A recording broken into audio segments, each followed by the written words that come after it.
Najaf Ashraf میں ایک تحصیلدار تھا.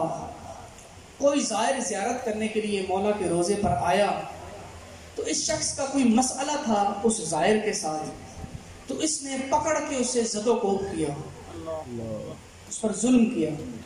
جب ظلم کیا تو اس زائر نے کہا کہ اے شخص، اے تحصیلدار، اے مالیات کے حاکم، تو نے میرے اوپر ظلم کیا ہے، اب میں جا کے اپنے سردار مولا علی کے پاس تیری شکایت کروں.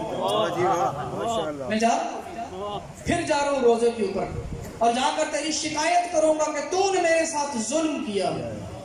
کہتے ہیں وہ اسے بتا کے سیدھا مولا کے روزے پر آیا اور ہاتھ اٹھا کے کہا کہ یا علی، میں تو تیرے روزے پہ زیارت کرنے کے لیے آیا تھا اور فلاں شخص نے تیری محبت میں مجھے مارا ہے، تیری محبت میں مجھے زد و کوب کیا ہے. مولا، یہ آپ کی ذمہ داری ہے کہ آپ کے دروازے پر آنے والے ہر زائر کا خیال بھی رکھیں اور ان سے ظلم کرنے والوں کا بدلہ بھی لیں.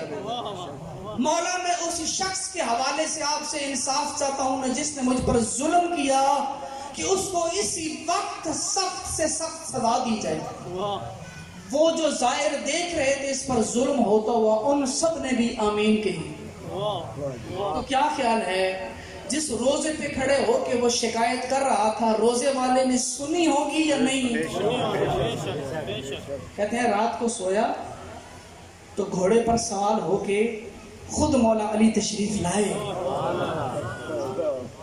مولا تشریف لائے اور اس کا نام لے کے مخاطب کر کے ظاہر کو کہا، ظاہر تجھے کیا مسئلہ ہے؟ کہتے ہیں مولا، میں مسلمان ہوں، آپ کا ظاہر ہوں، آپ کی بارگاہ میں شکایت کی ہے کہ فلاں شخص نے میرے اوپر ظلم کیا ہے، آپ کی محبت میں اس نے مجھے مارا ہے، اب آپ اس ظلم کا بدلہ اس سے لیں. تو مولا نے اس بندے کو کہا، اگر اس نے میری وجہ سے تم پر ظلم کیا ہے، تو میری محبت کے بدلے میں اسے معاف کر دے. اس نے میری محبت میں تجھے مارا ہے نا، تو میری محبت کو سامنے رکھ کے اسے معاف کر دے. اس نے اسی جگہ مولا کے سامنے کھڑے ہو کے کہا، مولا معذرت، میں معاف نہیں کر سکتا، میں چاہتا ہوں آپ اس سے بدلہ لیں.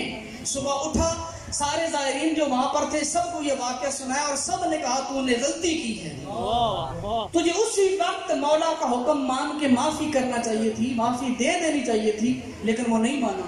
کہتے ہیں مسلسل 3 راتیں وہ ہر روز بد دعائیں کر کے آ جاتا تھا. علی مولا گھوڑے پہ سوار ہو کے خواب میں آ کے اسے کہتے تھے کہ تو میری محبت کی وجہ سے اسے معاف کر دے. جب تیسری رات کو مولا آئے اور امام نے یہ گزارش کی تو امام نے ساتھ یہ بھی کہا کہ اے میرے ظاہر، مجھ علی کے پاس اتنی طاقت اور اتھارٹی ہے، میں جس وقت چاہوں تیرے ظلم کا بدلہ لے سکتا ہوں. میں 3 دن سے تجھے کہہ اس لیے رہا ہوں، جس کے حق میں تو بد دعائیں کر رہا ہے اس کی ایک نیکی کا میں علی مقروض ہوں.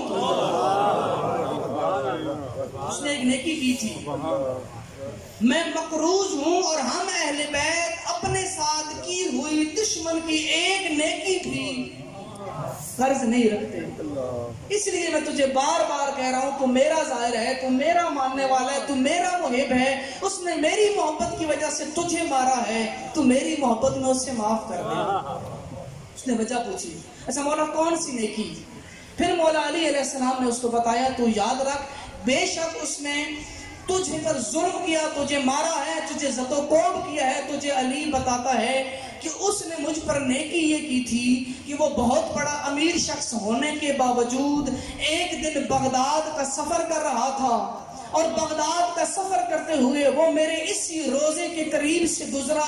دور سے اس کی نظر پڑی تھی کہ علی مرتضیٰ کا روزہ نظر آ رہا ہے. میرے روزے کے احترام میں اس نے سواری کو چھوڑ دیا تھا، اور جب تک میرا روزہ نظر آتا رہا ہے اس نے میرے احترام پر سواری پر نہیں چڑھا، پیدل چل کے گیا. میں علی بروز محشر تک اس بندے کا مقروض ہو گیا.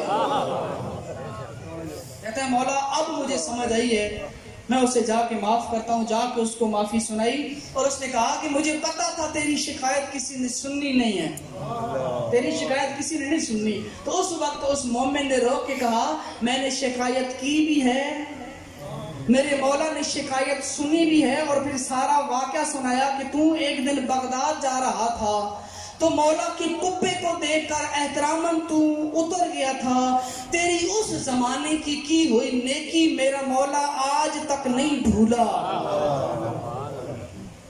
کہتے ہیں اسی وقت وہ شخص اس زائر کے قدموں میں گر پڑا، اپنی غلطی کی معافی مانگی ہاتھ جوڑ کے، اور اسی دن سے مولا علی کا سچا حبدار بن گیا، سچا حبدار بن گیا، کیونکہ اس نے دیکھا کہ جو علی اپنے روزے کے احترام میں اترنے والے شخص کی ایک نیکی کو نہیں بھولتا۔ کتنے بڑے سخیوں کا گھرانہ ہے۔ میں آپ سے پوچھتا ہوں، اتنے جو بڑے سخی ہیں، دشمن تھا نا، روزے کے احترام میں اتر کے پیدل چل کے گیا، علی نے اتنا بڑا اعزاز دیا، کیا خیال ہے ہر روز یہاں تپتے ہوئے فرش پہ بیٹھ کے اپنے گھروں کو چھوڑ کر جو اسی مولا علی کے مظلوم بیٹے کا پرسہ دینے آتے ہو، کیا علی نے تمہاری نیکی امانت نہیں رکھی ہوگی؟